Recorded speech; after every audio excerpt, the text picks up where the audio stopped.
اعوذ باللہ من الشیطان الرجیم بسم اللہ الرحمن الرحیم الحمدللہ رب العالمین والصلاة والسلام علی سید الانبیاء والمرسلین وعلی آلہ الطیبین الطاہرین۔ عزیزان محترم، یہ 26 نمبر والیوم میں ہم اخلاق اہل بیت علیہ السلام کے عنوان سے آپ کی خدمت میں ان چیزوں کو، ان فرامین معصومین علیہ السلام کو پیش کرنے کی سعادت حاصل کر رہے ہیں کہ اگر ان فرامین کے فلسفے کو سمجھ لیا جائے، ان فرامین کے اندر چھپے ہوئے نقاط کو سمجھ لیا جائے تو پھر انسان جو ہے وہ یہ کوشش کرتا ہے کہ اللہ سبحانہ و تعالیٰ کے ان محبت کے عظیم مرتبے کو پالے، اللہ کی محبت کو پالے۔ عقل مند انسان اور مومن انسان اور مخلص انسان، اس کی یہ سٹرگل ہوتی ہے کہ اللہ کی محبت کو پالے۔ اللہ کی محبت کو پا لیا تو گویا اللہ کو پا لیا، تو انسان جو ہے یہی انسان کہلانے کا حقدار ہے، یہی باکمال انسان ہے، یہی بابصیرت انسان ہے۔ تو لہٰذا امام علیہ السلام نے ایک اور مقام پہ ارشاد فرمایا، اور یہ روایت جو ہے اصول کافی کی باب اخلاص کے اندر موجود ہے۔ امام فرماتے ہیں القلب السلیم الذی یلقی ربہ ولیس فیہ احد سواہ۔ سلیم اور پاک و پاکیزہ دل کون سا ہے؟ امام نے اس کے بارے میں ڈیفائن کر دیا کہ جو اپنے رب سے ملاقات کرے اور اس دل میں اللہ کے علاوہ کوئی اور نہ ہو۔ یہ بڑی قیمتی بات ہے کہ دل کو ہم کیسے سلیم و پاک و پاکیزہ بنا سکتے۔ میں نے پچھلے حلقات اور والیومز میں یہ بات کلیئر کی تھی کہ ہر وہ چیز جیسے قرآن ہے، محمد و آل محمد ہے، والدین کی اطاعت ہے، علماء کی بات کو سننا ہے، یہ ساری چیزیں جو اللہ کے فرامین اور اللہ کے قوانین کے دائرے میں آتی، یہ اللہ ہی کی اطاعت ہے، یہ اللہ ہی سے محبت ہے، یہ اللہ ہی کو انسان نے اپنے دل میں عظمت اور مقام دیا ہے۔ لہٰذا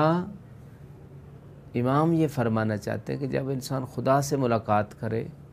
تو گویا نہ اس کے ذمہ حقوق العباد ہوں، نہ اس کے ذمہ حقوق اللہ ہوں۔ وہ توبہ کے ساتھ آئے، اللہ کے علاوہ کوئی اور چیز اس کے دل میں نہ ہو، اپنے دل کی وہ خواہشیں جو خدا کی مرضی سے ٹکراتی ہیں وہ نہ ہوں، ہر وہ چیز جو خدا سے دور کر دے وہ نہ ہو، دنیا کی محبت نہ ہو، بس خدا کی محبت ہو، خدا کی رضا مقصود ہو، دل میں اللہ ہو، اللہ کا ذکر ہو۔ فرماتے ہیں وَكُلُّ قَلْبٍ فِيهِ شِرْكٌ أَوْ شَكٌّ فَهُوَ سَاقِطٌ۔ ہر دل جس میں شرک ہے اور شک ہے وہ دل کہلانے کا حقدار نہیں،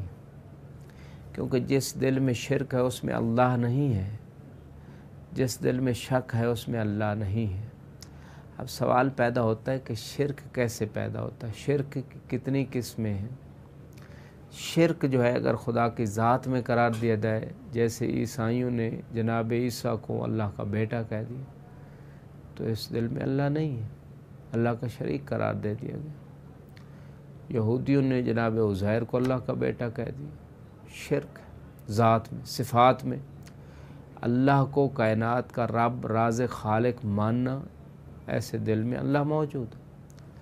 اور اللہ جس معنی میں اللہ رب ہے، جس معنی میں اللہ خالق اور رازق، اسی معنی میں مستقل جیسے خدا ہے، غیر محدود یہ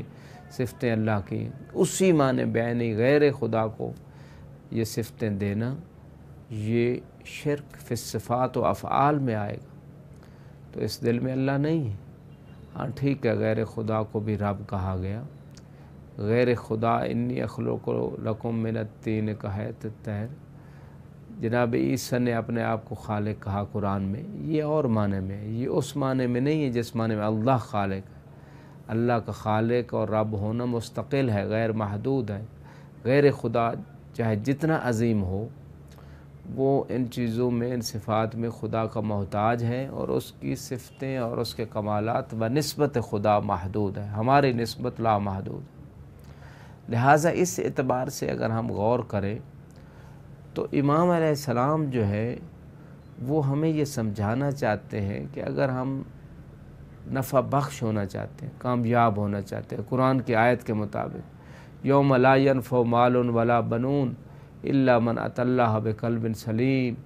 قیامت کے دن نہ مال فائدہ دے گی نہ بیٹے فائدہ دیں گے، مگر جو دل پاکیزہ، دل سلیم کے ساتھ آیا تب اس کو مال و اولاد فائدہ دے گی، ورنہ نہیں۔ اس قلب سلیم کے لیے جو روز قیامت ہر بندے کو چاہیے ہوگا، اور وہ پریشان ہوگا جس کے پاس قلب سلیم نہیں ہوگا۔ اس قلب سلیم کے لیے جو ہے انسان کو امام صادق علیہ السلام نے ایک نسخہ بتا دیا کہ اس دل میں شرک نہ رکھو، نہ ذات میں شرک، نہ خدا کی صفات میں شرک، نہ خدا کی اطاعت میں شرک، کیونکہ ایک مقام پہ قرآن نے کہا وما یؤمن اکثرهم باللہ الا وهم مشرکون، کہ اکثر لوگ جو ایمان لاتے ہیں وہ شرک کرتے ہیں۔ تو اس کا معنی یہ ہے کہ اس مقام کے اوپر جو ہے جو شخص ایمان لاتا ہے اور پھر وہ شرک کیسے کرتا ہے، تو اس کا مطلب یہ ہے کہ خدا کی اطاعت میں کسی اور کو شریک کراتا ہے۔ نماز دکھاوے کے لیے پڑھ رہا ہے، حج پہ دکھاوے کے لیے جا رہا ہے، زیارت پہ اس لیے جا رہا ہے کہ لوگ کہیں زائر ہے، خمس و زکوٰۃ اس لیے دے رہا ہے لوگ کہیں بڑا سخی ہے۔ تو سارے کاموں میں اگر اللہ کا شریک قرار دے رہا ہے تو گویا وہ ایک طرف مومن بھی ہے، ایمان کا دعویٰ بھی کر رہا ہے، اور اطاعت میں کسی اللہ کے علاوہ اپنے دل کی خواہشوں کو، وہ خواہشیں جو خدا کو ناپسند ہیں ان کے لیے کام کر رہے ہیں۔ تو تمام قسم کے شرک سے جب انسان بچے گا تب جا کے اس کا دل سلیم ہوگا، تب جا کے اس کا دل پاک و پاکیزہ ہوگا، اور ایسا دل اللہ کے ذکر اور محبت کی آماجگاہ بن جائے گا، اور ایسا دل ہی پاک و پاکیزہ ہے، با کمال ہے، با عظمت ہے، ویلیویبل ہے۔ اس کے بعد امام علیہ السلام فرماتے ہیں لیس فی شرک ولا شک، یعنی وہ دل جس میں شرک ہے یا شک ہے وہ ساقط ہے، دل وہ ان ویلیویبل ہے، اس کی کوئی قیمت نہیں، بے قیمت دل ہے۔ شک کیسے آتا ہے دل کے اندر؟ مثال کے طور پہ خدا نخواستہ اللہ کے وجود کے بارے میں شک، یہ دل سلیم نہیں ہے۔ اللہ کے وحدہ لا شریک ہونے کے بارے میں شک، یہ دل سلیم نہیں ہے۔ اللہ کی قدرت کے بارے میں شک، بہت سارے لوگ جب محمد و آل محمد کے مقامات و فضائل و کمالات کا انکار کرتے ہیں، گویا ان کو اللہ کی قدرت میں عملی طور پہ شک ہو رہا ہے کہ پتہ نہیں خدا اس پہ قادر ہے کہ ان کو یہ کمال دے سکتا ہے کہ سورج کو مغرب سے نکال لے، ڈوبے ہوئے سورج کو پلٹا لے۔ شک جب پڑ جاتا ہے کسی ایسی ہستی کے کمال کے بارے میں جو اللہ نے ان کو عطا کی اور اللہ کے وہ محتاج ہیں اس کمال میں، تو اس کا مطلب اللہ کی قدرت میں شک پڑ گیا، تو یہ دل بھی سلیم نہیں ہے۔